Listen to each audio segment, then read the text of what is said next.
तब भाई लोग आज सुबह सुबह दोनों सुपरस्टार के गाना एक साथ रिलीज भइल बा। का तहनी लोग के पता बा कि कौन सुपरस्टार के गाना आगे चलता और कौन सुपरस्टार के गाना में दम बा।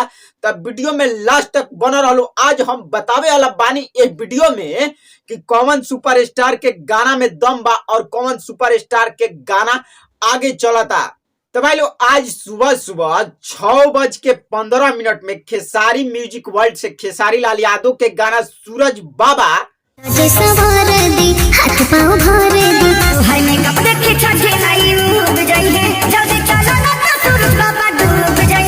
और वहीं पे बात कर लिया जाए तो 6:30 बजे माँ अम्बा भक्ति फिल्म के यूट्यूब चैनल पे से पावर स्टार पवन सिंह जी के गाना पियरी पहिर लो दौरा के ऊपर जरा दिया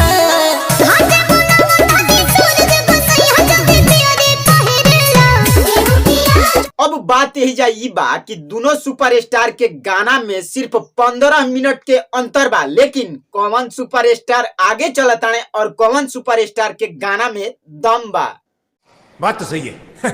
तो भाई लोग दोनों सुपरस्टार के गाना अला हो गई 4 घंटा और 4 घंटा के अंदर खेसारी लाल यादव के गाना के बारे में बात कर लिया जाए सूरज बाबा। तो गाना 4 घंटा के अंदर 3,09,000 व्यू प्राप्त कर ले बा। और वही बात कर लिया जाए पावर स्टार पवन सिंह जी के गाना के बारे में पियरी पहिला तो गाना 4 घंटा के अंदर 3,52,000 व्यू प्राप्त कर ले बा। जबकि खेसारी लाल यादव के गाना सूरज बाबा से 15 मिनट लेट गाना अलबा पावर स्टार पवन सिंह जी के पियरी पहिर लो पावर खत्म ना हुई।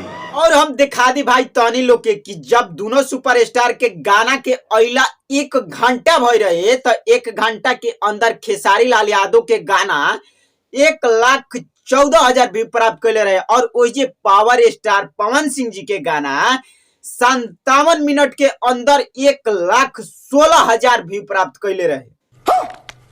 अभी तक के 4 घंटा के रिपोर्ट में भाई हम बता दी तहनी लोग के कि पावर स्टार पवन सिंह जी आगे चलत है और आगे चल के व्यू जैसे अपडेट हुई तो 6 घंटा 8 घंटा के भी रिपोर्ट रौला लोग के बताई। लेकिन एगो खुशखबरी बा भाई, खुशखबरी ई बा कि पावर स्टार पवन सिंह जी के गाना पियरी पहिला गाना ट्रेंडिंग में ना जाई, काहे से कि ई चैनल ट्रेंडिंग वाला ना हो।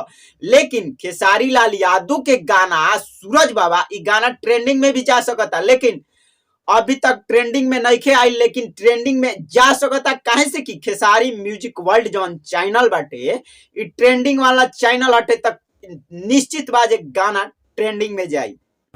ये बड़ी अच्छी बात कही आप।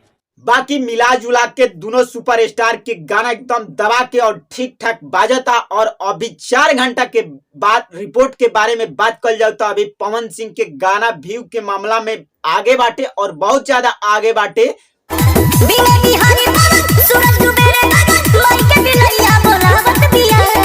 बाकी अभी तक हमारा चैनल के तनी लोग के सब्सक्राइब ना कइले तो जरूर कर लो भाई ऐसन ऐसन अपडेट जाने खातिर।